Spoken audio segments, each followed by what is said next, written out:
Hey everybody, and welcome back to my channel. Today I wanted to go over my 2025 yearly goals and my word of the year. So this is very exciting to me because this is the first year that I'm actually using my power sheets the way that they were designed, even though this is my second year buying the planner. So, just to let you know, I didn't even really go through the prep work. I just have a lot of sticky notes in my planner right now. So, the prep pages are not necessarily complete, but what I did do was to set my yearly goals. So, not only do I want to share with you my goals, but I also want to share with you some additional resources that I did get from Cultivate What Matters. And I'm going to give you my opinion on these as well. But basically, just to start with my word of the year, and I don't even know what my card is. I don't have it written down yet, but I do know it. So for 2025, my word of the year is become. And when I looked up the multiple definitions of become, the ones that stuck out to me were to grow, to change, and transform. And that's literally my goal for 2025. But when I looked up the opposite of become, that's when I realized that this word was touching on something within me. So the opposite of become means to remain, to stay, or continue to be. So when I set my goals for 2025, I looked at the areas that I wanted to make the biggest change in because I am really committed to becoming the woman that God intended me to be. And that's pretty much where I am in my life right now in my mid 40s. So just to quickly go over my goals, even though you can see them, my health is my biggest goal. My goal is to lose at least 50 pounds, be consistent with exercise, and to eat or consume no more than 15 to 16 calories per day. That has been a struggle, but it is a goal. For self-care or self-love, my goal is to be more courageous, be disciplined, be strategic, realistic, and unapologetic. And what I wrote here is something that I have been discussing with someone else a lot this year, and it's really in me to do. So I actually wrote it down. I said one of my goals is to do everything to cultivate the self-esteem of the little girl inside of me. And what that means to me is, as me being the caretaker of everyone in the family, I realized that for so many years, I neglected myself. So what this means to me is if it's not good enough for my daughters, or if it's not good enough for my son, then it's not good enough for me. If I make sure that everyone's basic needs are met, my basic needs need to be met as well. And that's not a negotiable.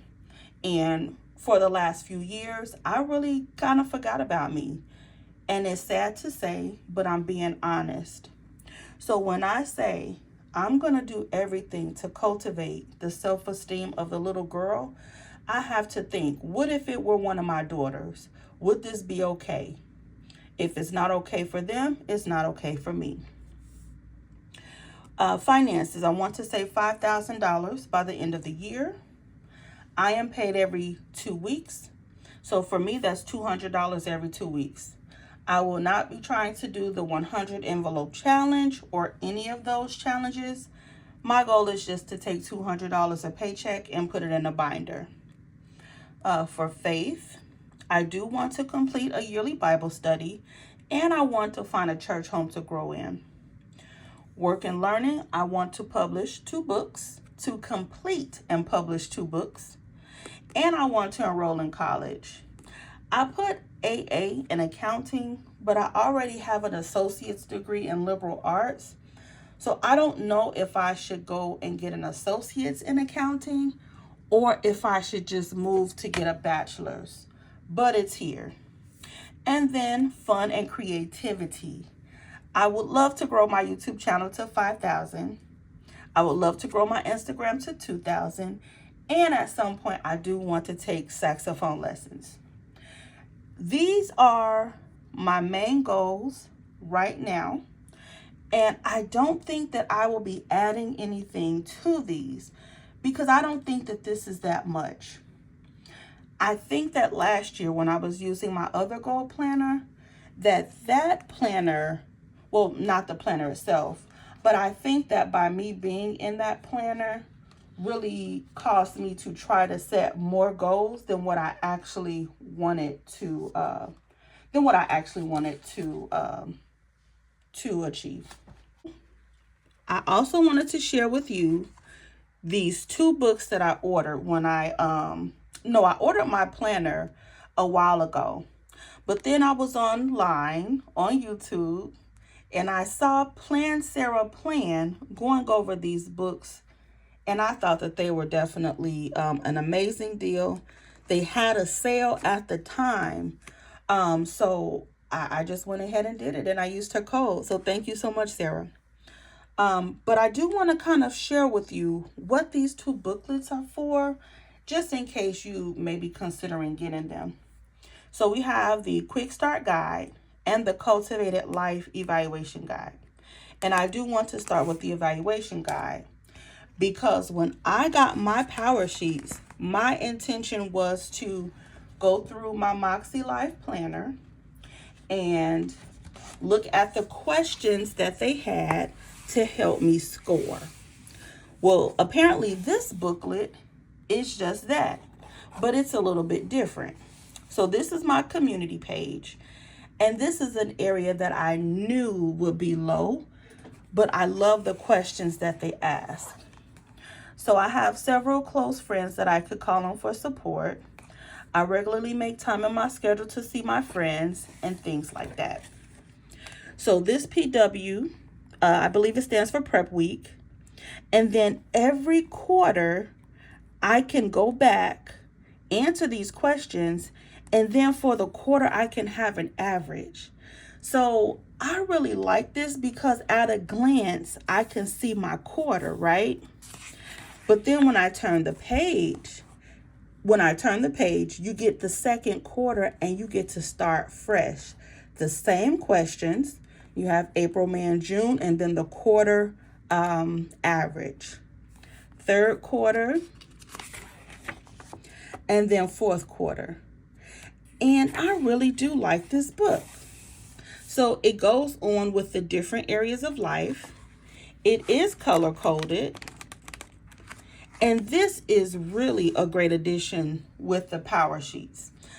If I get a power sheet next year, I definitely will get this, the Cultivated Life Evaluation Guide, because this is the booklet that helps to set those numbers on that scale. And I really like that. Oh, and let me show you how I decided to use my numbers. In order for me to reduce the friction or the questions or the uncertainty of what number would mean what, I just used 0 to 10, and I just used every other number. So 0, 2, 4, 6, 8, and 10. And then I put my own characteristic right next to it. So that way, as I'm doing my assessment, I can say, okay, do I have several friends to call on? Yeah, I have a few, but rarely. I don't have that many, but I have a few. Do I make time on my schedule to see friends? I rarely do, and that's why I gave myself 2s. So these are areas that I want to get better in. And I really do like this book. I think that this book was $10 or less when I ordered it. But then you have the Quick Start Guide. In my opinion, the Quick Start Guide is a book that if you get it one time, you don't have to get it again. So it gives you information about the area of life. So this is still community.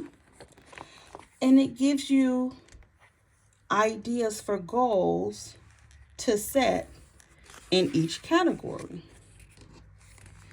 It gives you monthly ideas, weekly action ideas, daily actions and habits.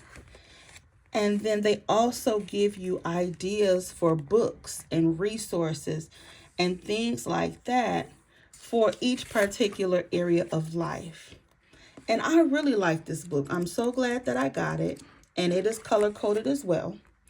Again, my opinion, if you get this once, you don't have to get it again. But this is a book that I will be getting each year that I get a power sheet, because I think that they really go good together. So when it comes to my annual goals, you will see a lot of this information in my sterling ink. But then this is what my tending list is based on. So I showed you all in the last video my tending list, and this is my first one. I am still working through the first month of January. But for my break it down page, instead of putting goals, I just put the area in my life that I wanted to declutter, or the area in my home, rather, that I want to declutter. One of my big goals is to establish an AM routine. And then I have my weekly rituals that I want to accomplish. And I just have them scheduled 2 to 3 days at a time, because a lot of times my days just kind of run together. So if I don't get something done on Monday, it'll roll over to Tuesday. The weekend is just one big day to me. I mean, you blink and the weekend is over. And then I have my my tending list that I have been keeping open. I have been checking things off. And if you didn't see my last video, I did decide to take my red pen and check off the things that I have not done, just so that it brings attention to those areas. And so then to me, it'll help me to see what areas need the most attention. So these are my goals for the month of January. In the top, let me just fold this real quick. On the top of my tending list, I just put a scripture that I want to focus on. And my priority for this month is just to build momentum and discipline. I'm being so easy on myself this month. Last week, we finally got down all of our holiday decor. And so this week I'm definitely just working through my goals and getting started, because I do want to make progress in December. But I wanted to share with you all my goals in my goal planner. And that way, when I start to plan my week, I can reference this and you guys will know where I'm coming from and what my main goals are. So that's the end of this video. If you have any questions or comments, leave them below, and I will talk to you guys soon. Take care.